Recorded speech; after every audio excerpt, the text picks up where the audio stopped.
Eh, ya, saya Suseno ingin bersaksi. Saya mempunyai dua polis, satu di Wana Arta dan satu di Kresna Life.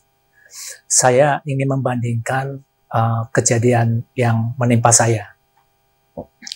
Yang pertama di Wana Arta, setelah dicabut izin usahanya, dilikuidasi, itu saya mendapat pembayaran dari tim likuidasi tidak sampai 1%, mungkin sekitar 0,6-0,7%-an ya, kurang lebih lah seperti itu. Nah, kemudian sedangkan di Kresna Life pada saat itu masih ada pembayaran. Nah, begitu dicabut izin usahanya oleh OJK, otomatis Kresna Life tidak bisa membayar, dan kami para nasabah menyetujui yang disebut SOL yang sudah ada di dalam peraturan OJK sendiri. Nah, tetapi OJK tetap melakukan CIU. Nah, itu adalah pertanyaan dari kami. Kenapa 97% nasabah sudah menyatakan setuju dengan SOL, tetapi OJK justru melakukan campaign ke beberapa kota besar di Indonesia, ke Semarang, Surabaya, Medan, itu mengatakan, dan mereka membuat satu, apalah namanya, saya nggak tahu, bahwa diadakan meeting dengan para nasabah di sana, mereka tidak menyetujui SOL itu. Nah, jadi saya mau menanyakan, sebetulnya ada apa dengan OJK ini?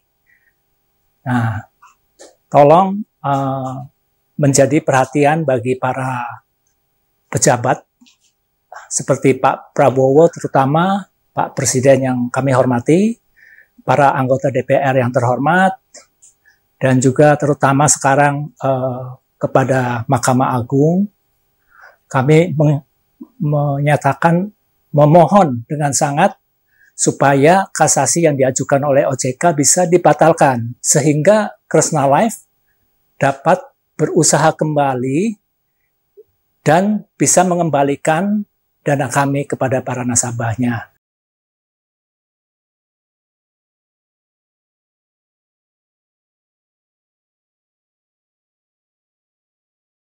Selamat siang, nama saya Andri Siagian. Saya adalah salah satu dari ribuan nasabah PT Asuransi Jiwa Kresna.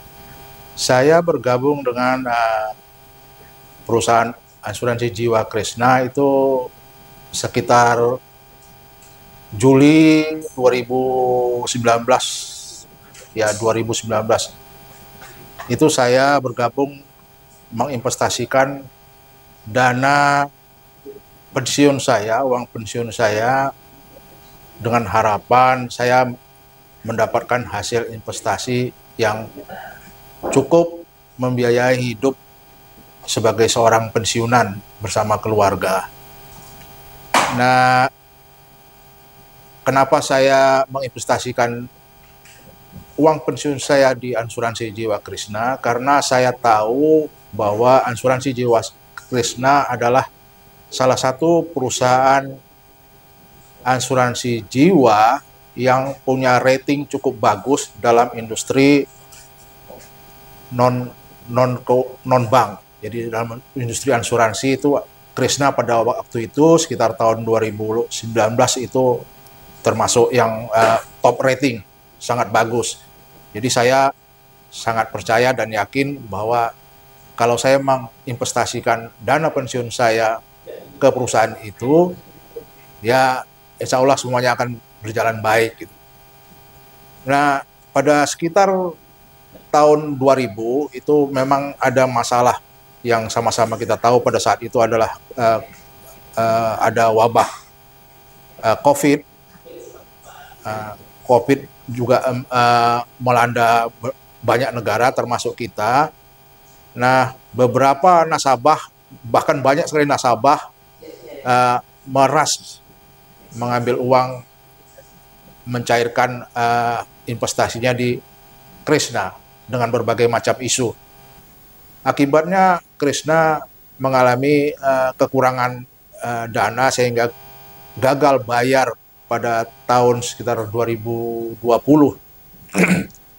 Nah, akibatnya itu membuat panik semua nasabah, termasuk saya sendiri juga sangat panik pada saat itu. Selanjutnya ada proses yang di beberapa nasabah menggunakan lawyer itu mengajukan gugatan itu ke Pengadilan Tata Usaha sekitar tahun 2000 kalau tidak salah saya, itu di Pengadilan Tata Usaha di Jakarta Pusat. Nah, hasil dari pengadilan tersebut adalah berupa perdamaian kesepakatan bersama atau nasabah bilang PKB. Nah, keluarlah perdamaian kesepakatan bersama PKB, di dalamnya termasuk perjanjian bahwa asuransi jiwa Krishna akan mengembalikan dana nasabah dengan cara mencicil. Dan setahu saya pada waktu itu hampir sekitar 95% nasabah setuju dengan PKB tersebut. Nah, sekitar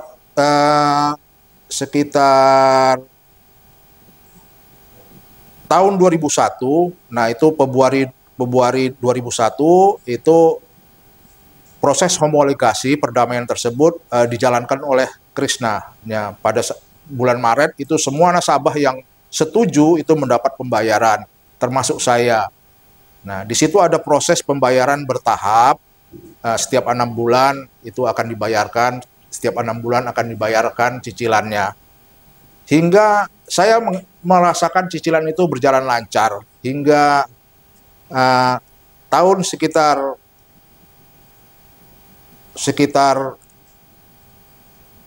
September 2023 itu tiba-tiba saja kami nasabah dikagetkan dengan pencabutan izin usaha PT Asuransi Jiwa Krishna oleh OJK. Gitu.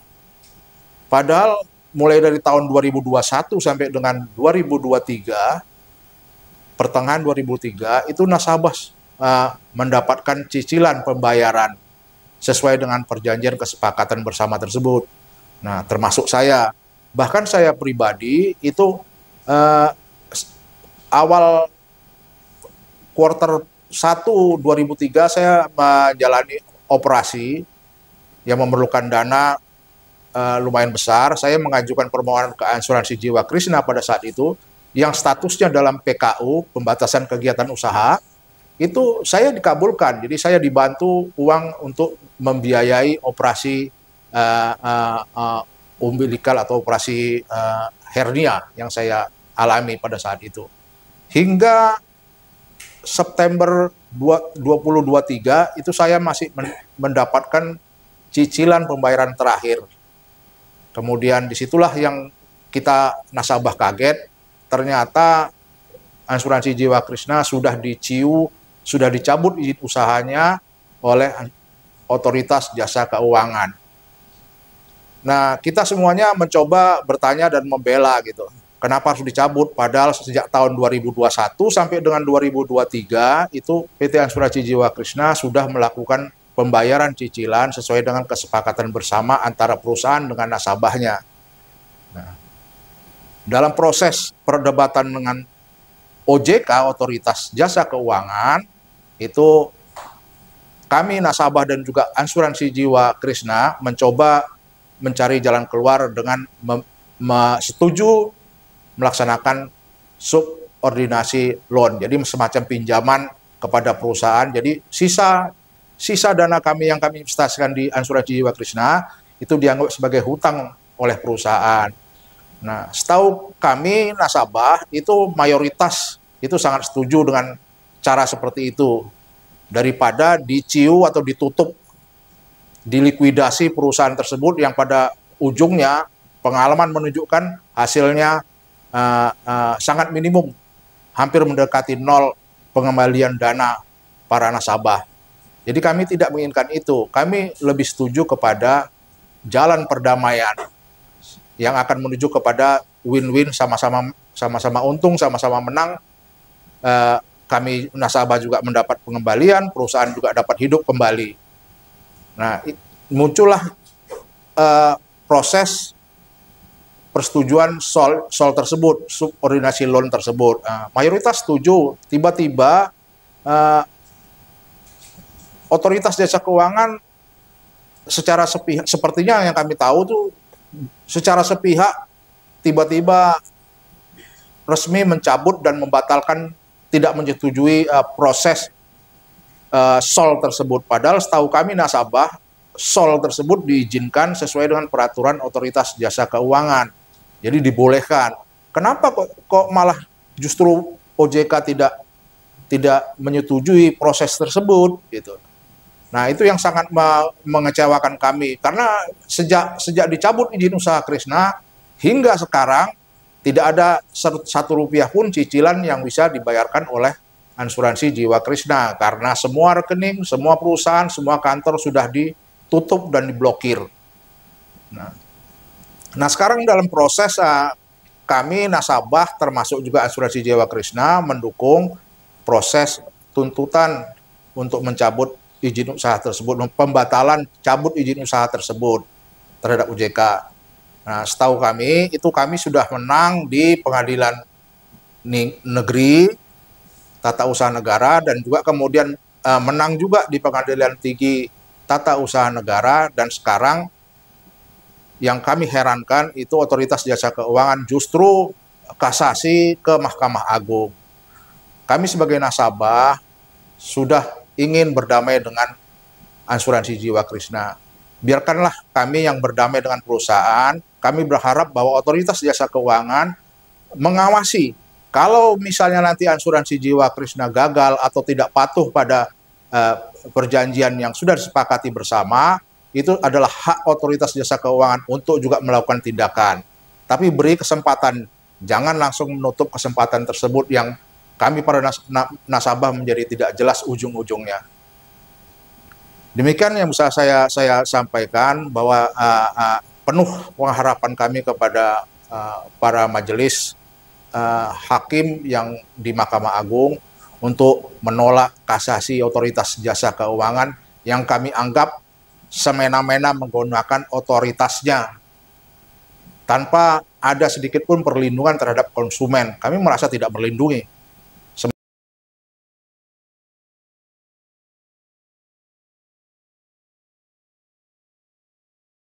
Saya Rumondang Siregar. Saat ini saya adalah pensiunan. Sedikit saya mau menceritakan, pertama saya masuk ke Kresna karena waktu itu Kresna itu mempunyai kredibilitas yang bagus, karena waktu itu juga Kresna mendapatkan penghargaan juga dari Infobank. Terus udah gitu, saya yang paling penting waktu itu saya mau masuk ke Kresna adalah karena ada jaminan dari OJK. Semua uang pensiun saya waktu itu saya masukkan ke Kresna. Setelah sampai tiba-tiba waktu itu ada terjadi gagal bayar pada saat tahun 2020. Setelah kejadian itu saya sempat menerima cicilan juga dari Kresna. Beberapa kali cicilan yang saya terima, tapi tiba-tiba terjadi penghentian cicilan karena pada saat itu tiba-tiba OJK mencabut izin usaha daripada Kresna. Hal itu tentu membuat saya menjadi panik karena semua uang saya ada di Kresna dan uang itu sangat saya butuhkan sekali untuk kebutuhan sekolah anak saya yang masih kecil. Kami semua akhirnya menempuh banyak jalan agar uang kami bisa kembali. salah satunya kami juga berdamai dengan Kresna dengan mengikuti perjanjian perdamaian yang waktu itu adalah SOL. Tapi anehnya banyak nasabah yang sampai 90% itu menyetujui SOL, tetapi malah tidak disetujui oleh OJK. OJK malah menghentikan dan mencabut izin usaha Kresna, sehingga pembayaran untuk kita semua nasabah jadi terhenti. Sampai akhirnya kita banyak melakukan perjuangan kemana-mana, melapor, mengadukan nasib kami, sampai kita ke Prabowo, sampai kita ke DPR, segala macam, sampai kita melakukan upaya ke pengadilan, dan sampai akhirnya kita juga beberapa kali memenangkan kasus di pengadilan PT UN, sampai akhirnya kita akan OJK melakukan kasasi. Nah, untuk upaya terakhir ini kami dari nasabah sangat mengharapkan Bapak Hakim Agung yang mulia di Mahkamah Agung untuk menolak kasasi dari OJK, karena kami berharap sekali uang dari Kresna itu bisa kembali lagi, cicilan kembali lagi diberikan kepada kami nasabah daripada Kresna Life. Demikian yang bisa saya sampaikan. Terima kasih.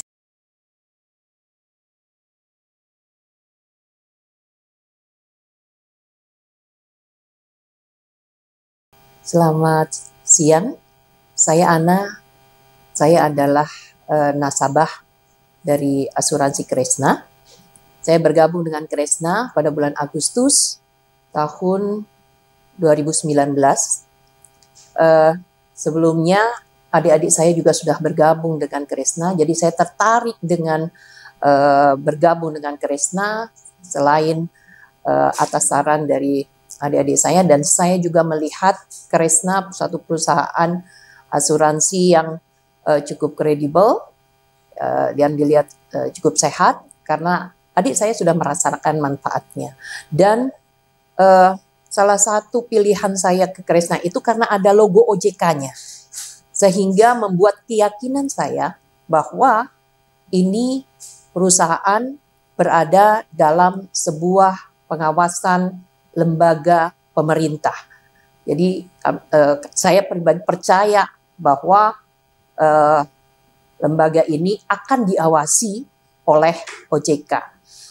Seiring perjalanan, ternyata ada suatu permasalahan yang mungkin semuanya sudah tahu, bahwa AJK Kresna ya, atau asuransi Kresna dengan adanya berbagai masalah, kemudian tiba-tiba mendapat ciu dari OJK. Namun yang sangat disayangkan, perjalanan mencapai ciu itu sangatlah tidak masuk akal. Ya, karena sebelum sampai pada ciu, ya, bahwa kami para nasabah sudah menjalani berbagai dialog, berbagai kesepakatan yang sudah disepakati bersama. Namun kami menganggap bahwa kesepakatan kami dengan Kresna itu dicederai oleh tindakan dari OJK yang tiba-tiba menciu Kresna. Ya. Seperti kita ketahui bahwa Kresna sudah membuat skema pembayaran dan itu sangat membantu kami. Terutama untuk nasabah-nasabah yang memang butuh biaya, nasabah-nasabah yang memang butuh untuk pengobatan sakit, untuk biaya sekolah, itu sangat terbantu dengan adanya skema pembayaran yang sudah disepakati. Yang sudah disepakati dan sudah dilakukan pembayaran oleh Kresna. Kemudian tiba-tiba OJK menghentikan hal itu. Ini yang menjadi tanda tanya buat kami. Ada apa sebenarnya? kami sudah bersepakat dengan Kresna dan Kresna sudah menyanggupi dan sudah menunjukkan itikat baiknya dengan membayar cicilan kami, tiba-tiba dihentikan. Nah, ini menjadi tanda tanya kami. Ada apa sebenarnya ini? Ya, tidak masuk logika kami, orang yang sudah bersepakat damai, tetapi malah dicium, malah dicabut izin usahanya. Sehingga kami menganggap ada sesuatu yang mengganjal ini, ada sesuatu, ada apa di balik ini. Kami yang sudah menerima manfaat cicilannya tiba-tiba dihentikan, yang berdampak pada terhentinya untuk orang-orang yang butuh biaya untuk pengobatan ikut terhenti. Oleh sebab itu, kami mohon kepada Majelis Hakim yang terhormat, Hakim Agung yang terhormat, untuk menolak kasasi dan mencabut ciu agar Kresna bisa melanjutkan usahanya dan kami para nasabah bisa menerima manfaat yang sudah disepakati bersama melalui skema perjanjian perdamaian. Jadi kami mohon Bapak Presiden, kami mohon para wakil rakyat, terutama Dewan Perwakilan Rakyat dan segenap pihak, tolong kami, para nasabah yang menjadi korban atas diciunya asuransi Kresna. Kami mohon dengan amat dan sangat kepada Mahkamah Agung untuk menolak kasasi dan mencabut ciu asuransi Kresna agar kami dapat terbayarkan hak-hak kami. Terima kasih, selamat siang.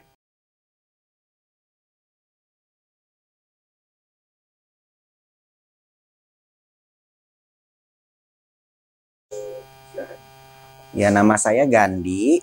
Di sini saya akan memberikan testimoni. Saya di sini sebagai nasabah Wana Arta dan juga nasabah Kresna Life. Di mana kalau di Wana Arta, kondisinya itu sudah dicabut izin usaha dan ownernya sekarang statusnya sudah buron di luar negeri, di Amerika. Nah, kalau di Wana Arta, saya itu kondisinya kami pemegang polis Wana Arta hanya mendapatkan sedikit sekali, mendekati nol. Hampir tidak ada yang dikembalikan kepada kami. Sedangkan di Kresna Life, di sini Kresna Life ada niat baik dan kami nasabah sudah berdamai, setuju dengan SOL. Sekitar 97% dari nasabah sudah setuju dengan program SOL. Nah, oleh sebab itu, saya mohon kepada Yang Mulia Hakim Agung untuk menolak kasasi oleh OJK sehingga Kresna Life dapat melanjutkan cicilannya kepada kami. Saya kira itu saja. Terima kasih.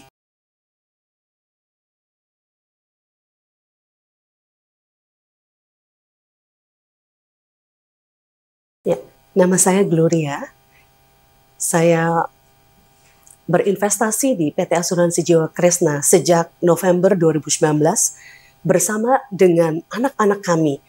Jadi bukan cuma suami dan saya, tapi juga anak-anak kami dan seluruh dana kelolaan yang kami percayakan di Asuransi Jiwa Kresna berjumlah 9M plus. Kenapa kami percaya? Karena pada waktu itu dalam penyelidikan yang cukup menyeluruh, saya mendapati bahwa PT Asuransi Jiwa Kresna itu punya background yang decent background. Dan tidak pernah ada terlibat dalam hal apapun yang negatif. Dan pemimpinnya Pak Michael Steven juga memiliki very good background, excellent background. Dan saya sudah bertanya dengan beberapa ahli yang mengerti situasi di Indonesia tentang investasi dan mereka berkata Ajika oke.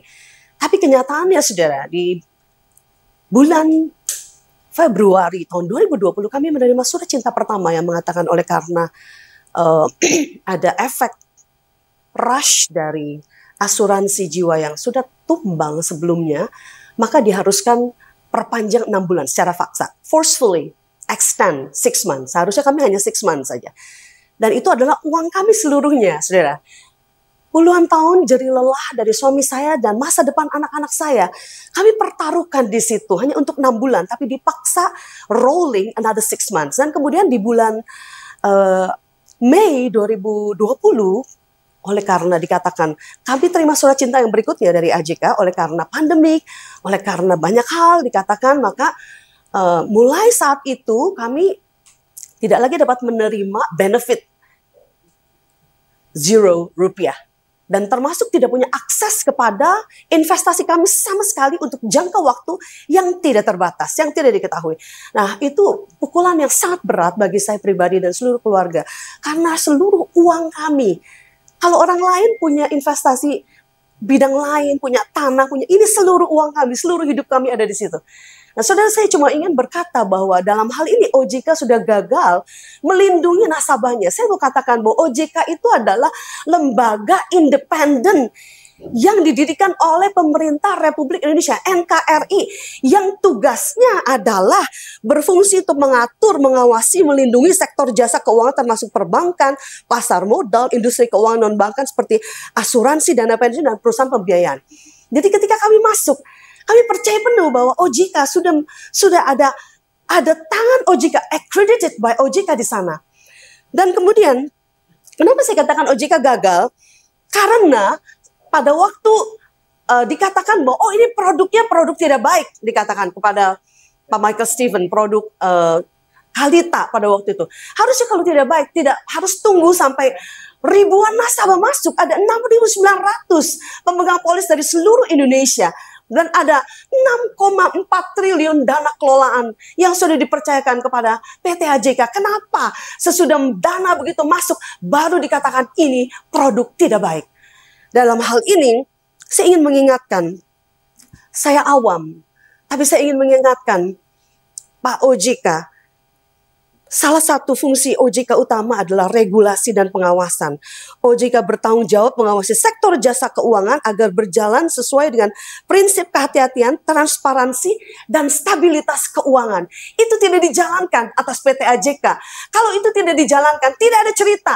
Nasabah ribuan ini kita menderita bertahun-tahun dari sejak 2020. Mereka tidak jalankan dan bahkan mereka menjalankan secara diskriminasi karena ada lembaga asuransi tertentu yang tidak menjalankan bagian tanggung jawabnya, kemudian lepas tangan. Tapi ini asuransi Jiwa Kresna sudah menjalankan, sudah kita melalui berbagai hal likuidasi dan sudah setuju untuk pembayaran yang dicicil selama 5 tahun begitu, dan sudah setuju produk sold dan berbagai macam hal. Tapi tiba-tiba diciu dan tiba-tiba diciu dan kemudian dibekukan begitu, sehingga PT AJK tidak lagi mampu untuk meneruskan cicilannya kepada kami. Nah, saya juga ingin mengingatkan bahwa fungsi utama OJK salah satunya adalah perlindungan konsumen. OJK berperan melindungi hak-hak konsumen, melindungi kami sebagai konsumen dalam memastikan layanan keuangan yang adil dan transparan dan menangani pengaduan dan sengketa yang terjadi. Jadi ini bukan menjadi pendamai di antara kami, malah dia mencabut sekalian dan akhirnya membuat ribuan kami semua nasabah menderita bertahun-tahun. Salah satunya juga adalah menjaga stabilitas sistem keuangan. Nah, saya ingin menghimbau dalam hal ini, dalam podcast ini atau kesaksian ini, saya ingin menghimbau selain yang terhormat Bapak Presiden Prabowo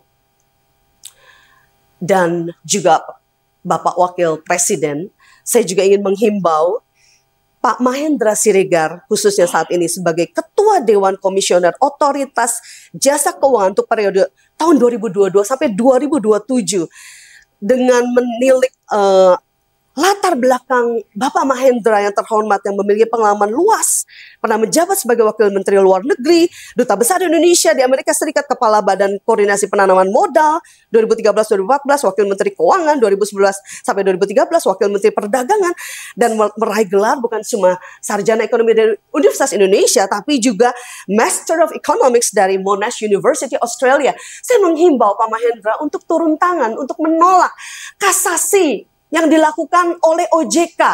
Dan kemudian sehingga dengan demikian, dengan menolak, dengan kasasi yang ditolak ini, maka asuransi jiwa Kresna bisa hidup kembali.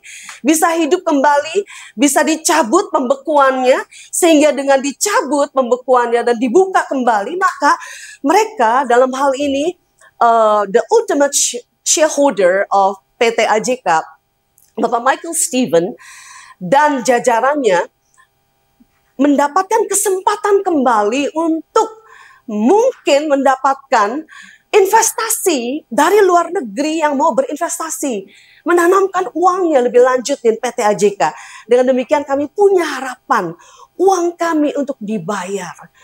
Kami berharap dengan adanya kesaksian ini, sungguh-sungguh pemerintah dalam hal ini, OJK dalam hal ini, Pak Mahendra Siregar sebagai Ketua Dewan Komisioner Otoritas Jasa Keuangan sungguh-sungguh boleh menjalankan fungsinya sebagai pelindung kami, jasa konsumen yang sudah memakai jasa PT AJK dan sungguh-sungguh melindungi hak-hak kami di Indonesia, melindungi semua hasil jerih lelah kami puluhan tahun dalam bekerja tidak hilang sia-sia, tapi berujung pengembalian cicilan dari hak-hak kami sebagai pemegang polis PT Asuransi Jiwa Kresna. Ini harapan kami.